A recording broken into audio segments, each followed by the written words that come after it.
అయితే మహేంద్ర హిల్స్లో ఏంటంటే మేము ఫాదర్ ఇల్లు ఒక లేఅవుట్, మేము ఒక లేఅవుట్, సొసైటీ చేసేట్లో ఇంకోటి వైద్యం, అక్కడ 6 సొసైటీలు ఉంటే 3 సొసైటీలు మేమే, నాకు డైరెక్ట్ కంట్రోల్ ఉండే.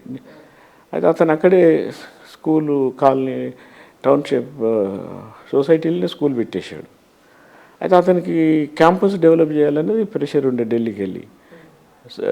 అయితే అతను, నేను మా డాటర్ నన్ను బాబును అలా జాయిన్ చేశాను. అయితే వాజ్ ఫస్ట్ పేరెంట్.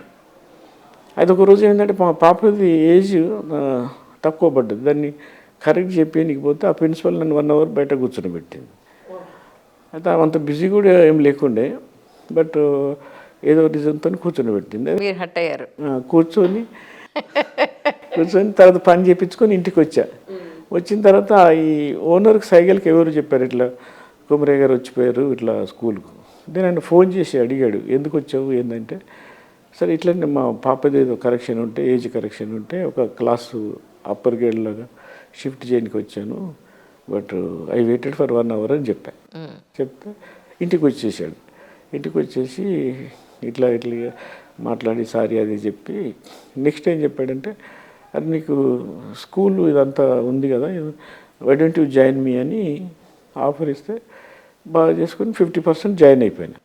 జాయిన్ అయిపోయిన తర్వాత ఏమైందంటే అక్కడ ఈ మేనేజ్మెంట్లో కొంచెం అతను ప్రిన్సిపల్కు ఫుల్ కంట్రోల్ ఇచ్చే వాళ్ళ వైఫ్ ఉండే, వాళ్ళిద్దరు కొట్లాడుకునేది రోజు. అయితే టీచర్స్కి పెద్ద ప్రాబ్లం అవుతుండే. ఓకే, అదే నేను మీటింగ్ పెట్టి చెప్పాను, అయితే ప్రిన్సిపల్ తీసేయాలి, లేకుంటే మన ఫుల్ ఫ్రీడమ్ ఇవ్వాలి వాళ్ళకు, లేకుంటే ఇట్లా స్కూల్ నడవదు అని చెప్పాను. ఓకే అన్నాడు. మళ్ళా నేను then that decision he was not able to implement, again same thing continue. Then ఫైనల్గా మళ్ళీ చేసి నేను వెళ్ళిపోతా, ఇట్లయితే స్కూల్ నడవదు అంటే, దెన్ ఈ సైడ్ నా దగ్గర డబ్బులు లేవు. అప్పుడు ఆ డబ్బులు నేను ఇచ్చినవి తీసుకుపోయి ఆయన ఏం చేశాడు, యుగండాలో స్కూల్ డిపిఎస్ పెట్టాడు. ఓకే, కాబట్టి నాకు డబ్బులు లేవు, బ్యాలెన్స్ నువ్వే తీసుకోండి.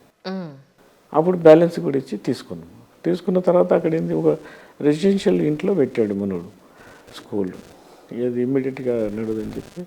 అప్పుడు ఈ క్యాంపస్ నేను మన ఇది బిర్లా కంపెనీది ఈ ల్యాండ్. ఓకే ఓకే, బిర్లా వనస్పతి అని ఆయిల్ తయారు చేసేది. అయితే దీన్ని తీసుకొని రియల్ ఎస్టేట్కు తీసుకున్నది. దీనిలో ఒక 1 acre ఓపెన్ చేస్తాను. ఇక్కడ కార్నర్లో ఒక చిన్న బిల్డింగ్ ఉంది, అక్కడ ఓపెన్ చేసాం. చేస్తే అంత ఇండస్ట్రీ ఉండే, ఇక్కడ ఒక చెట్టు లేకుండే, మొత్తం ఆల్రౌండ్ అంతా ఇండస్ట్రీ ఉండే.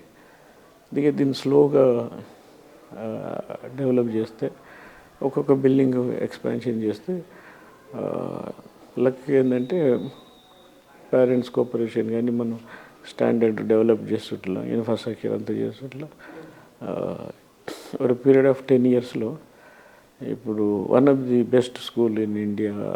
ఈవెన్ డిపిఎస్ ఒక 200-300 స్కూల్స్ ఉంటాయి ఇండియాలో, ఆల్ ఓవర్ వరల్డ్లో.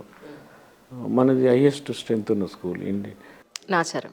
ఇప్పుడు ఈ నాచారం క్యాంపస్. ఎంతమంది ఉన్నారండి స్టూడెంట్స్ ఇందులో? ఈ ఒక నాచారం క్యాంపస్లో 9,000 స్టూడెంట్స్ ఉన్నారు, సిబిఎస్ఈ అండ్ కేంబ్రిడ్జ్ కలిసి. అయితే ఈ డిపిఎస్లో మహీంద్రా హిల్స్ ఒక 2,000 పీపుల్, ఇక్కడ ఒక 9,000, అండ్ నాదర్గుల్ క్యాంపస్లో ఒక 4,500. దెన్ ఏరోసిటీ ఎయిర్పోర్ట్లో ఒక 1,500. దెన్ సంతోషి నగర్ బ్రాంచ్ అక్కడ ఒక 1,500 స్టూడెంట్స్. వీళ్ళందరూ కలిసి ఒక ఆల్మోస్ట్ 15,000 to 16,000 డిపిఎస్లో ఉన్నారు.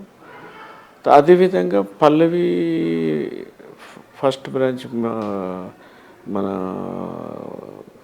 Bowenpally, second branch Alwal, third branch Boduppal, Keesara, Gandipet, తర్వాత పరేడ్ గ్రౌండ్, సరూర్ నగర్, తర్వాత సాగర్ రోడ్, ఇట్లా మన ఓన్ బ్రాంచెస్ ఇవి ఒక 10 ఉన్నవి.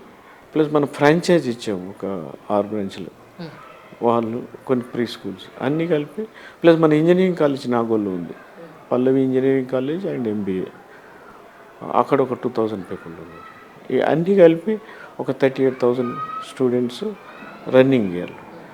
Over a period of time every year ఒక 4,000 to 5,000 students they studied went out and different people are working are their own business some other people are abroad. ఆ విధంగా మనకు ఒక ఆల్మోస్ట్ 2 lakhs పీపుల్ వరకు మన అల్యూమిని ఉంటారు. Only 10th వరకే ఉందండి? 12th వరకు ఉంది. కేంబ్రిడ్జ్ కూడా ఎల్కేజీ నుంచి ఎస్ లెవెల్ అంటారు. ఎస్ లెవెల్ అంటే అది కూడా 12th వరకు, ప్లస్ హాస్టల్ ఉంది. ఈ క్యాంపస్లో అన్ని all indoor games, all outdoor games, shooting range, అంటే స్పోర్ట్స్ పరంగా కానీ ఇండోర్ గేమ్స్ కానీ ఈ ఎక్స్ట్రా కరికులర్ యాక్టివిటీ కానీ లేని యాక్టివిటీ అంటూ లేదు ఇక్కడ.